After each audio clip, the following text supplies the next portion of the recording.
Et la création magnifique de l'œil a fait taire les darwinistes.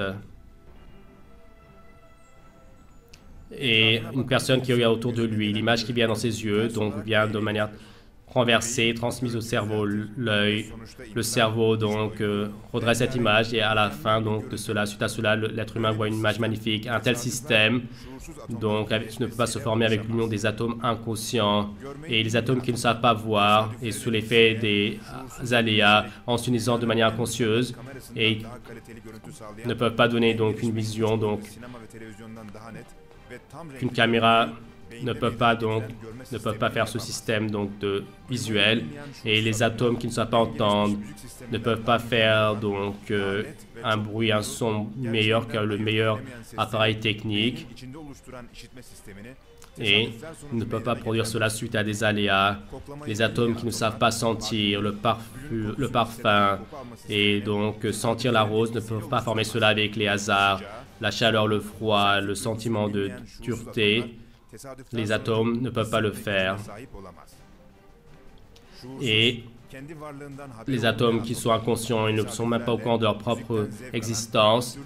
Les différentes saveurs donc des nourritures, le plaisir de la musique, celui qui s'en ressent, qui pense, se fait des plans et qui se rappelle d'une chose, qui sourit, qui s'amuse et qui prend plaisir des environnements doux et même qui étudie donc les atomes et se transforme en homme scientifique ne peut pas le faire. Et expliquer cela avec les aléas, le hasard de la théorie de l'évolution, c'est impossible. Et ce que ce soit avec ses particules magnifiques et avec sa complexité magnifique, et c'est un de ces organes donc, qui invalide la théorie de l'évolution, c'est l'œil.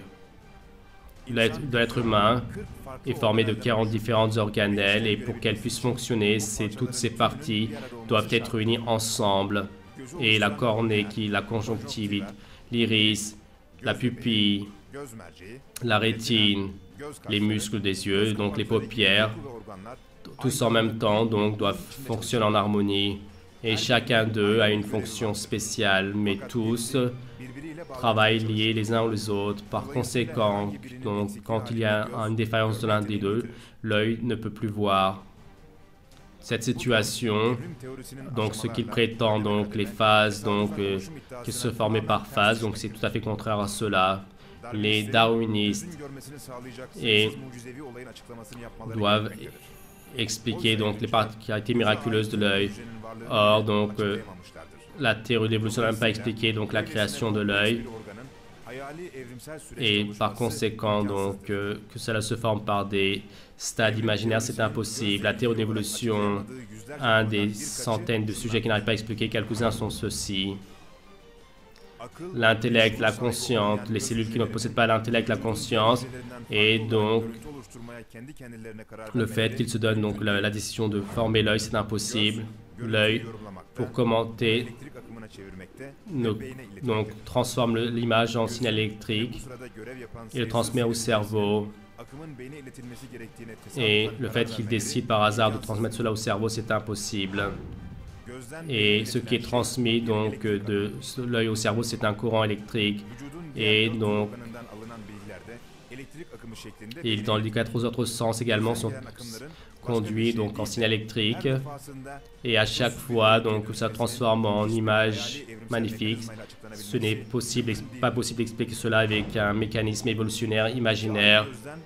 Et dans des différents yeux, d'autres images viennent. Et celle-ci, en s'unissant avec un mix parfait, devient une seule image. Et cette situation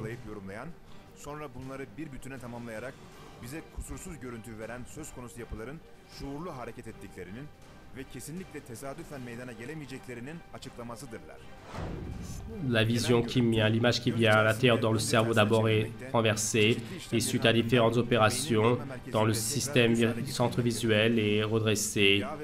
Et cette structure qui est formée de graisse et de protéines va d'abord donc percevoir à l'envers l'image et ensuite va la transformer. Le fait qu'elle ait une telle aptitude, certes ce n'est pas possible. Et qu'une telle particularité vienne au hasard, c'est impossible. Et dans le visage, en couleur qu'on a en face de nous, qu'il n'y ait pas de trouble, qu'il n'y ait pas de rupture d'image et que l'image soit constamment nette et en harmonie.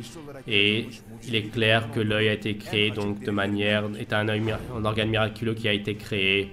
Et les cellules du cœur, des yeux, le fait qu'ils ne mélangent pas les couleurs et que l'arrière-plan, donc qu'il aperçoit de manière parfaite.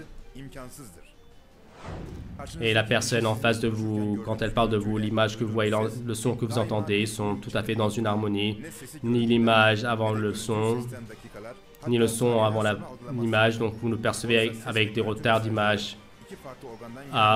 Donc l'image et le son viennent de différents organes. Et dans cette harmonie, l'existence d'une chose extraordinaire est là. Donc ceux qui voient sont les cellules, ceux qui transmettent sont les cellules, et ceux qui perçoivent l'image, ce sont encore les cellules. L'environnement se trouve les cellules, c'est-à-dire l'intérieur de la boîte crânienne est toute sombre, et dans une boîte toute sombre, et une image en toute couleur, le fait qu'il se forme par hasard, ce n'est pas possible. Aucune caméra, aucun appareil photo, aucune télévision, et l'image que l'œil forme ne peut former de pareil, et ne peuvent pas faire la perfection de l'image. Et avec la technologie du XXIe siècle, ceci ne peut pas être imité. C'est clair que c'est une création d'Allah. Et celui qui commente, celui qui perçoit, ce qu'il se rappelle des images, le fait que cela soit donc les cellules de graisse et de lipides, c'est impossible. Et le fait qu'un être humain puisse posséder la manière de commenter, de penser, cela montre qu'il possède un esprit. Et expliquer l'esprit avec le hasard, c'est impossible. Et certes, aucune cellule ne peut pas faire donc des choses par elle-même. Et les cellules qui appartiennent au cœur, aux yeux, qui se comportent de manière consciencieuse, et ce sont des manifestations d'Allah le Très-Haut, et elles sont inspirées par lui. Et l'œil est une des preuves de la création qui fait effondrer la théorie de l'évolution. Et comme le prétend la théorie de l'évolution, avec soi-disant de petites choses qui savent. Donc, et enfin, Charles Darwin, dans son livre L'origine des espèces, dans les difficultés de la théorie concernant l'œil, il a fait cet aveu. Et les corps à différentes distances, donc il les focalise de manière magnifique, et un organe comme l'œil, et que là se prétendent qu'elles viennent avec des sélections naturelles. Je l'avoue que donc au plus haut degré, c'est perdre la tête. Et Darwin, donc la conclusion qu'il prend, penser à l'œil, donc cela à plusieurs reprises refroidit ma théorie. Et Charles Darwin, ses paroles donc citées. Aujourd'hui, donc, pour comprendre que la théorie de l'évolution s'est effondrée, c'est important. Et si il y avait des petits changements et qu'on montre que former un organe complexe, c'est impossible, ma théorie sera certainement effondrée. Aujourd'hui, l'organe de l'œil qui a une structure complexe, et donc que c'est impossible qu'elle suive les évolutions, et donc la théorie de l'évolution a complètement effondré.